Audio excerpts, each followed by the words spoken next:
Hello students, statics में हमारा 9th chapter चल रहा था, फोर्स इन 3 डायमेंशन। ओके, आगे एग्जांपल करते हैं।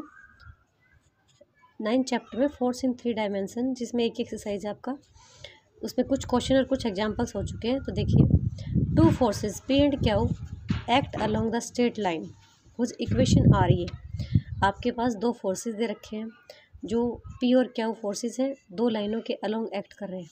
एक लाइन दे रखी है y is equal to x ten alpha and दूसरी दे रखी है z is equal to c and दूसरी दे रखी है y is equal to minus ten alpha z is equal to minus c respectively. Okay, find show करना आपको central axis of the straight line.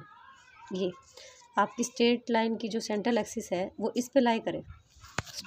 जो आपकी स्ट्रेट लाइन सेंट्रल एक्सिस की जो लाइन है वो इस पे स्ट्रेट लाइन पे लाई करें। Okay, for all values of P and Q prove that this line is a generator off the surface. और हमें ये करना साथ साथ प्रूव कि ये जो लाइन है ये इसका क्या बने, जनरेटर बने। ओके, अब लिया हमने कि P the forces P and Q act along the straight lines y is equal to x ten alpha and z is equal to c. ये तो आपकी एक लाइन है। सेकंड आपकी y is equal to minus का x ten alpha z is equal to minus की c respectively. हमने जो इक्वेशन थी वो अपनी सिमेट्रिकल फॉर्म में रख दी। सिमेट्रिकल फॉर्म मतलब आपकी यहाँ पे जो स्ट्रेट लाइन की इक्वेशन लेते हो, एक्स माइनस का एक्स वन अपॉन में a, y minus y one upon में b, z minus z one upon में सी, ठीक है, उस टाइप से लिख दी। तो हमारे पास यहाँ पे हमने जो भी बनाया एक्स माइनस का ये जो था ये अपॉन में जाएगा, मतलब इसको साइन कोस में तोड़ लिया। साइन कोस को तोड़ा तो इसके पास तो साइन रह गया और इधर क्या चला गया, कोस। तो अगर उल्टा सीधा करेंगे तो एक्स अपॉन में कोस अल्फ़ा आ गया और वाई अपॉन में साइन बी अल्फ़ा आ गया। जेड माइनस का सी अपॉन में 0। तो ये आपकी पहली इक्वेशन होगी, ये सेकंड। अब देखिए, जो भी लाइन दे रखी है हमें उनसे क्या क्या मतलब चाहिए होता है। एक तो पासिंग पॉइंट होता है उनसे, क्योंकि पासिंग पॉइंट जो है वो हमारा रिजल्टेंट की जो कंपोनेंट है उनको निकालने में मदद करता है। और दूसरा हमें उनके डायरेक्शन कोसाइंस होते हैं, क्योंकि डायरेक्शन कोसाइंस को मल्टीप्लाई करके फोर्स से हमें क्या मिल जाता है, वहाँ से हमें कपल के कंपोनेंट्स मिलते हैं। तो हम दोनों कंपोनेंट ऐसे ही निकालेंगे, components of F and Q along the axis. अब इस चीज़ को डायरेक्ट कर लिया, क्योंकि इससे डायरेक्शन कोसाइंस क्या है, कोस अल्फ़ा साइन अल्फ़ा और 0। तो फोर्स कंपोनेंट क्या बन जाएंगे, इसके फोर्स कंपोनेंट हो जाएंगे एफ पी अप्लाई करने के बाद, तो P cos alpha Q cos beta, ठीक है। तो मतलब ये आपके पास फोर्स कंपोनेंट आपके पास आ गए, P cos alpha, P sine alpha और 0, ठीक है। ये आपके पास 0 हो जाएगा। इधर से आपके पास क्या हो, कोस अल्फ़ा माइनस का क्या हो, साइन अल्फ़ा और 0, ठीक है। अब सभी का रिजल्टेंट कैसे निकालते हो, जितने भी फोर्स हैं सभी के कंपोनेंट्स को एक सिंगल पॉइंट के ऊपर रिड्यूस कर रहे हैं, मतलब सभी जो फोर्सेज हैं उनको एक सिंगल पॉइंट पर रिड्यूस कर रहे हो, मतलब कि आप सभी को ऐड करके कैपिटल एक्स बनाओगे, ठीक है। तो सारे एक्स, ये आपका x1 था, ये y1 था, ये z1, इसमें भी x1 y1 और z1। ओके, कैपिटल x1 और x2 को जोड़ा तो हमारा x बन गया, y1 और y2 को जोड़ा तो कैपिटल y, ऐसे हमने z बना लिया, ठीक है। तो ये तो हमारे आ गए x y z।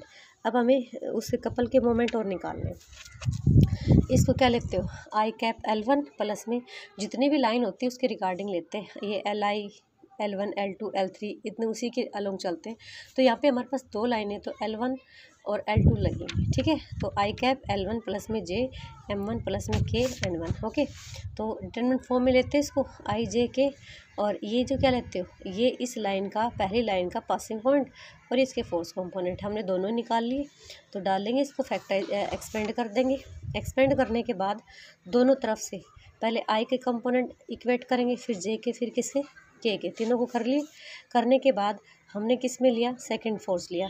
सेकंड क्या है, आई कैप L2 प्लस में J M2, ठीक है, प्लस में K N2 लिया।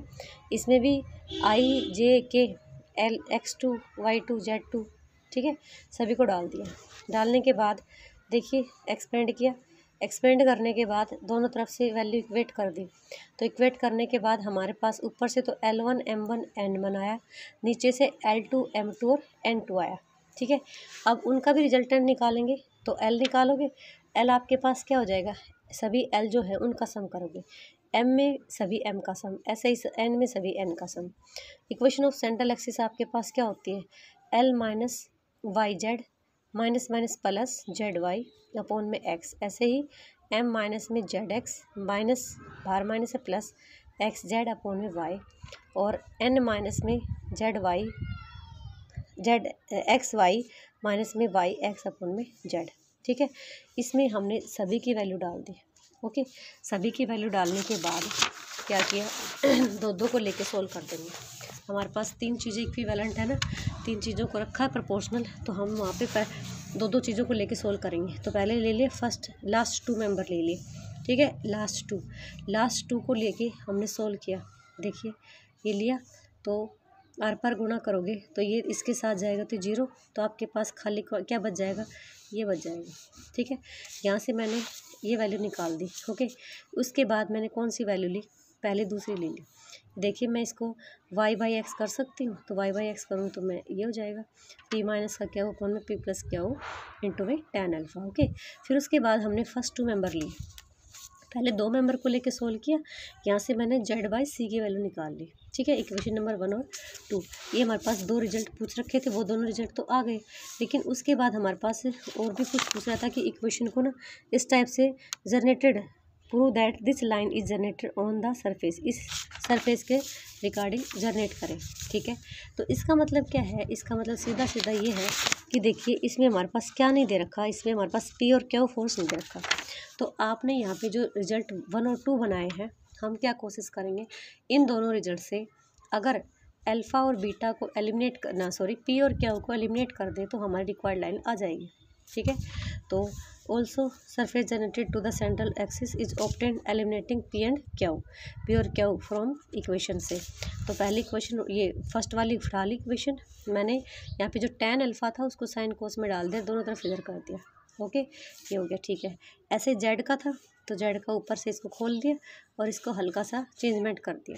ठीक है, पी माइनस क्या का whole square sine square alpha plus में पी प्लस क्या का स्क्वायर कोस स्क्वायर अल्फ़ा। ठीक है, यहाँ से अंदर से हमने पी प्लस क्या का होल स्क्वायर ले लिया, जिसके पास था उसने ठीक है, जिसके पास नहीं था ये डिवाइड हो गया। ठीक है, क्यों, क्योंकि हमारा मेन पर्पज़ ये है कि हमने पी माइनस क्या अपॉन पी प्लस क्या की वैल्यू निकाल रखी है, तो इसलिए हम ये चीज़ें निकाल रहे हैं। ठीक है, तो यहाँ से आपके पास एक तो कट गया और ये क्या आ गया, पी माइनस क्या अपॉन में पी प्लस क्या, यहाँ पे भी हो गया। हमने ऊपर वाली वैल्यू को सीधा सीधा यूज़ कर दिया, क्रॉस मल्टीप्लाई किया और आपके पास आपका रिजल्ट आ गया। ठीक है, अब देखिए नेक्स्ट एग्जाम्पल और कर लेते हैं। A force F act along axis of x axis के अलोंग एक्ट करता है, और force n F along straight line के along intersecting the axis of y at a distance c from the origin. दूसरा जो फोर्स है वो एक स्ट्रेट लाइन पे एक्ट कर रहा है, जो कि वाई एक्सिस को इंटरसेक्ट करती है ओरिजिन से, कहाँ पे, सी डिस्टेंस के ऊपर। वाई एक्सिस को देखो, ये हमारी वाई एक्सिस थी, वाई एक्सिस को सी ओरिजिन से सी डिस्टेंस पे, तो देखो मैं इस पॉइंट का कोऑर्डिनेट बी 0 ना बी लिखा है 0 सी 0। ठीक है, और parallel to the plane Z X, किसके पैरेलल है, जेड एक्स प्लेन के पैरेलल है।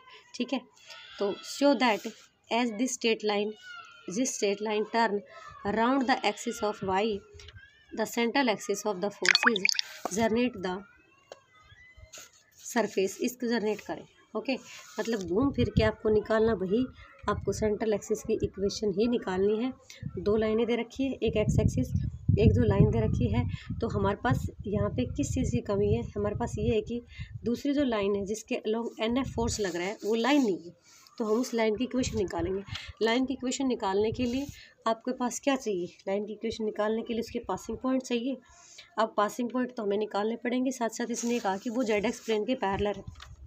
चलिए करते हैं, तो जेड एक्स प्लेन के पैरेलल है, मैंने यहाँ से परपेंडिकुलर ड्रॉन किया। परपेंडिकुलर ड्रॉन करने के बाद ये देखिए, ये मेरा अल्फा एंगल बन रहा है, मैंने इस पॉइंट के कोऑर्डिनेट निकाल दिए। तो ये जेड एक्स प्लेन था, तो मेरा वाई तो 0 हो जाएगा, और ये एन एफ कोस अल्फ़ा और एन एफ साइन अल्फ़ा निकालिए। ठीक है, तो चलिए, here the force F and N F act at O point पे, और ये एन एफ जो है किस पे एक्ट कर रहा है, बी पॉइंट पे, जिससे कोऑर्डिनेट क्या है 0 सी 0। तो पहला एफ तो उसके पासिंग पॉइंट तो ओरिजिन का हो जाएंगे, और इसका पासिंग पॉइंट 0 सी 0 हो जाएगा। ठीक है, okay, B C make an angle, हमने लिया कि बी सी ने अल्फ़ा एंगल बनाया, तो इस टाइप से देखो, ये मैंने पहले बताया कि हमने इसको सारे कंपोनेंट्स निकाल दिए। तो force component along x axis से क्या हो जाएंगे, F0 0, और इससे क्या हो जाएंगे ये। आप कैपिटल एक्स कैसे बनाओगे, इसका F जोड़ दिया और इसका मतलब x1 और x2 जोड़ दिया, फिर y1 आपका y0, क्योंकि इसमें भी y0 है और इसमें भी 0 है, इसमें आपका z0 और इसमें ZNF साइन अल्फा दे रखा, तो ये आपके पास क्या बन जाएगा, NF साइन अल्फा। ठीक है, आप रिजल्टेंट निकालोगे, रिजल्टेंट पूछ रहा है तो रिजल्टेंट कैसे निकालते हो, x² + y² + z²। ठीक है, तो इसका स्क्वायर कर दिया, प्लस में ये 0 था तो इसका स्क्वायर कर दिया। अब हमें क्या निकालना है, कपल कंपोनेंट निकालने, तो L1I M1J और N1K पासिंग पॉइंट भी है, फोर्स कंपोनेंट भी है। देखो सारे 0 आ गए, तो L1 M1 N1 ये तो 0 आ गए।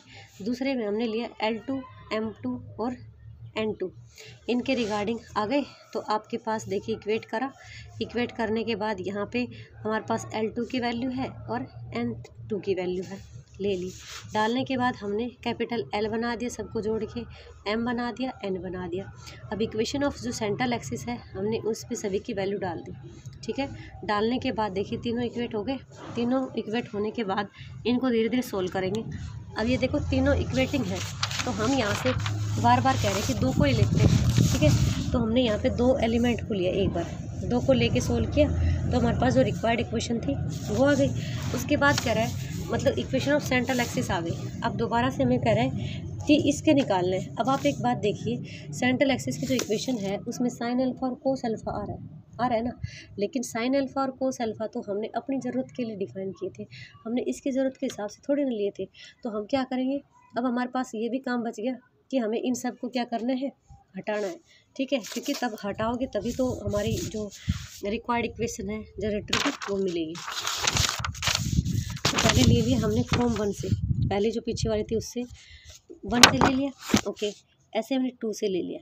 अब क्या किया, 1 से, देखिए 1 का यूज़ किया हमने इसमें, इसको लिया, ये हमारी सेकंड इक्वेशन है। अब यहाँ पे देखिए हमने फर्स्ट से क्या लिया, जेड की वैल्यू निकाल ली, एन को इसके नीचे ले लिया। ठीक है, तो इन दोनों का यूज़ करा। अब कहते हैं 4 और 5 को, फ्रॉम 4 और